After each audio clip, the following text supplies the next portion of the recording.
Tonight, how student fees may be increasing. And how the cost of measles is taking a toll on Washington State. And why parents may be forced to vaccinate their children in Washington State. Murrow News 8 starts now. From the Northwest Public Broadcasting Studios on the campus of Washington State University, this is Murrow News 8.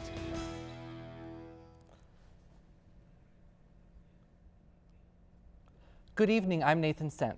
And I'm Kanara Heinke. Welcome to Murrow News 8.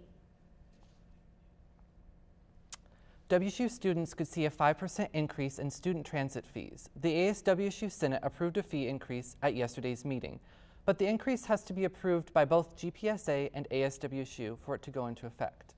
Currently, the fee is $68.74, and the fee would raise it to $72.12 per student. WSU Transportation Services gets 1.4 million riders each year to and from campus, as well as around Pullman.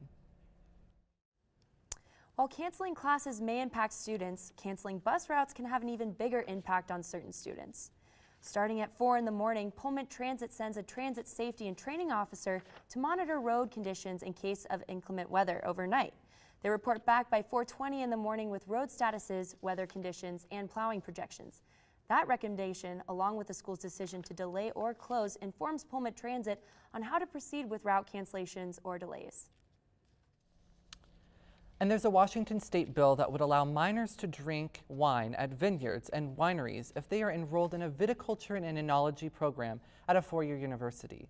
Malou Santos joins us live from Mary Sellers with more. Hey, Malou.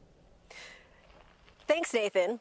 So WSU has a wine program and has been vocally supportive of SB 1563 and hopes the bill will become a law in April.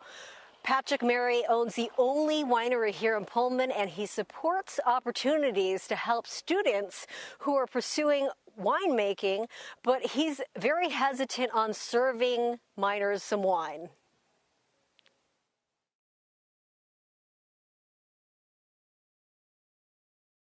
When you talk about serving minors, that is one of the fastest ways to lose your liquor license. Personally, I would want some assurances both from the academic institution and from the Liquor and Cannabis Board. I need it in writing. Mary says he's unsure of serving anyone wine who's under 21. You know, I would be very, very nervous if a student or a group of students came in and purported to be with a viticulture and enology program and expected to be served as a minor at the winery, even if it is a sip and spit. As of now, if you want to enjoy wine at Mary Sellers, you have to at least be 21 or older. Back to you, Nathan. Thanks, Malou. 3 government vehicles were parked outside Commons Hall today. The Whitman County Regional SWAT team conducted training exercises on the 3rd and 4th floor of the hall. WSU Police Captain Mike Larson says the unit used the building to practice team movement and entry scenarios. The unit is made up of officers from the WSU Police, the Whitman County Sheriff's Office, and the Pullman Police Department. The team conducts practices on campus 2 or 3 times per year in vacant buildings so they do not impact university operations.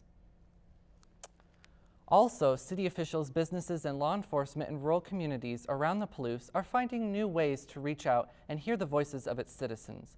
I went to Moscow to see how the local police and citizens interact over a cup of coffee.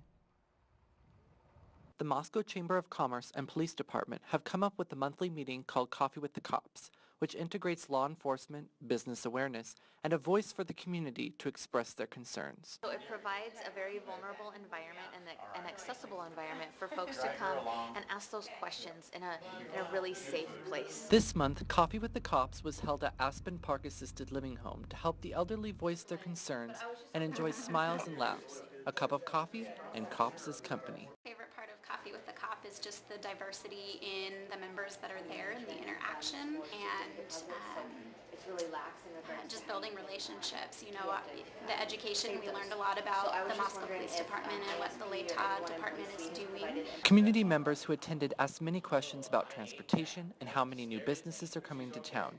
One lady expressed her thanks for everything the police department does, from stopping drug crimes to assisting the community.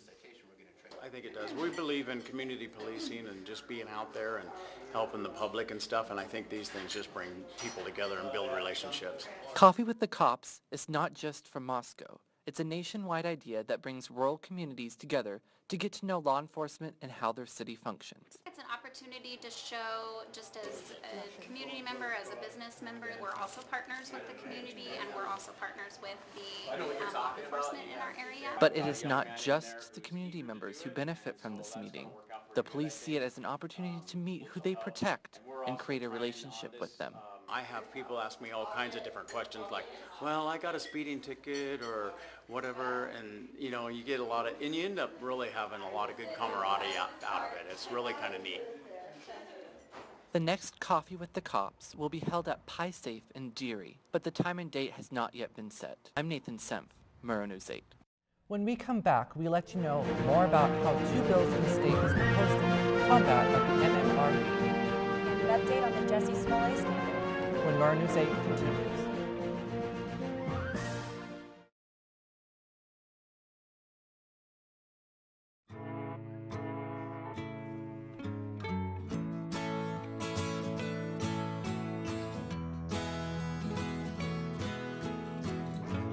Wake the sun, tell him that I've begun to dream of things to come, and tell the trees not to look for me. I'm going to find some peace of mind. Wake the sun, wake the sun, wake the sun, wake the sun.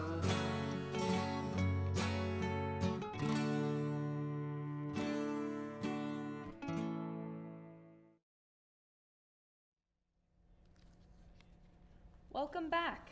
Earlier this afternoon, Empire star Jesse Smollett left a Chicago courthouse with a bail at $100,000.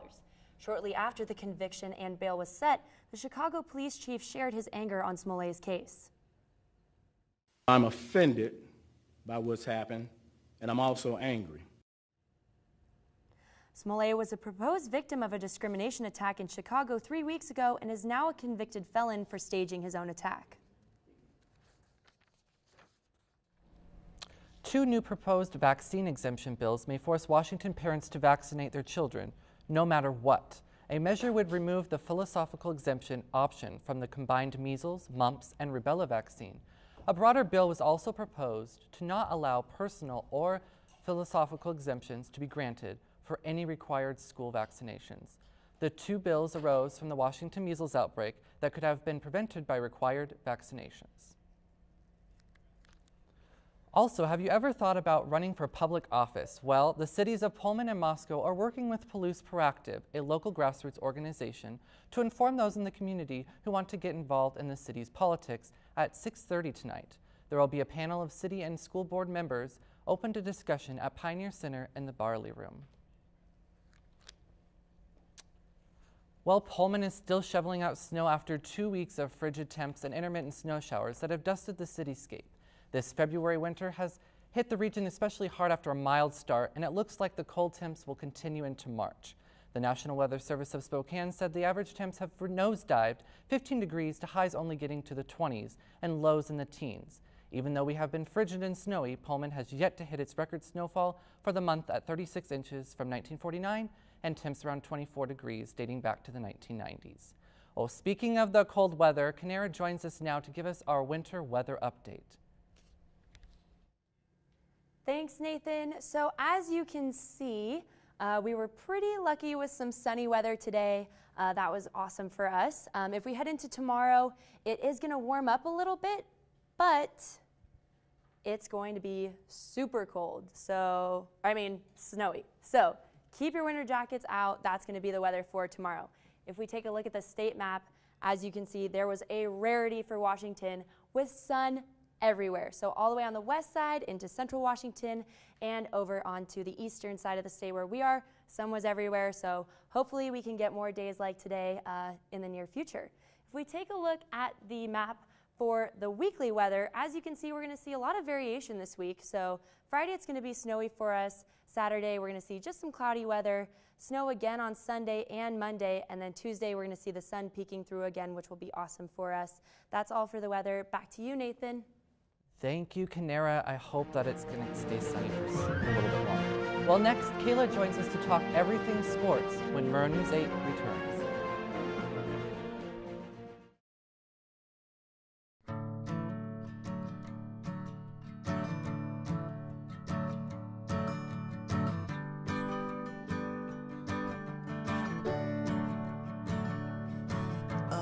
Listen now, can you hear the bluebird? Oh, look up now, can you feel the sun? Whoa,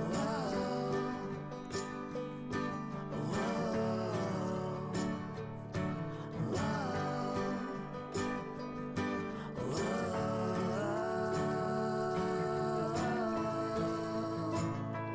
can you feel the sun?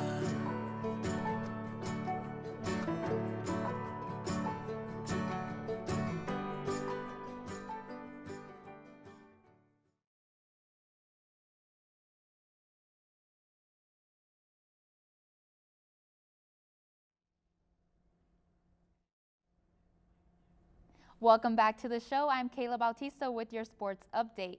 WSU men's basketball defeated Colorado 76-74 last night. Franks and Ellaby scored 37 points combined to lift the Cougs over the Buffs.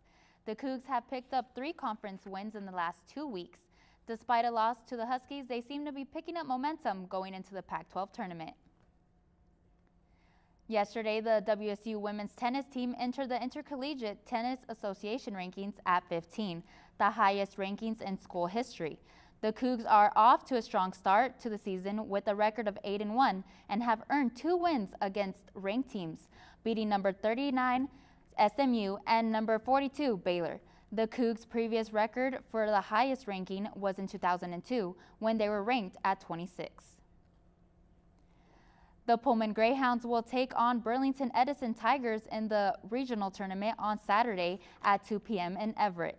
The Greyhounds are currently the number 5 seed and the Tigers are the 4th seed in the state in the 2A bracket. If the Greyhounds will win, they will advance to the state tournament in Yakima. This week, representatives from Washington State and the University of Washington voiced their opposition to a proposal when speaking with lawmakers. The proposal would allow schools to pay their student athletes on a game-to-game basis and would let athletes seek endorsements and sponsorships while in school.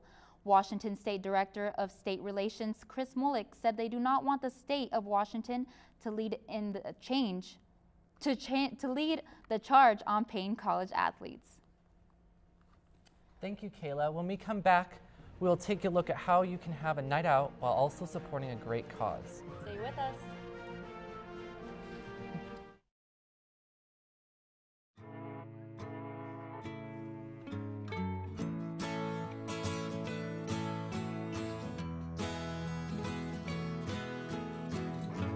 Wake the sun, tell him that I've begun to dream of things to come, and tell the trees not to look for me. I'm going to find some peace of mind. Wake the sun, wake the sun, wake the sun, wake the sun.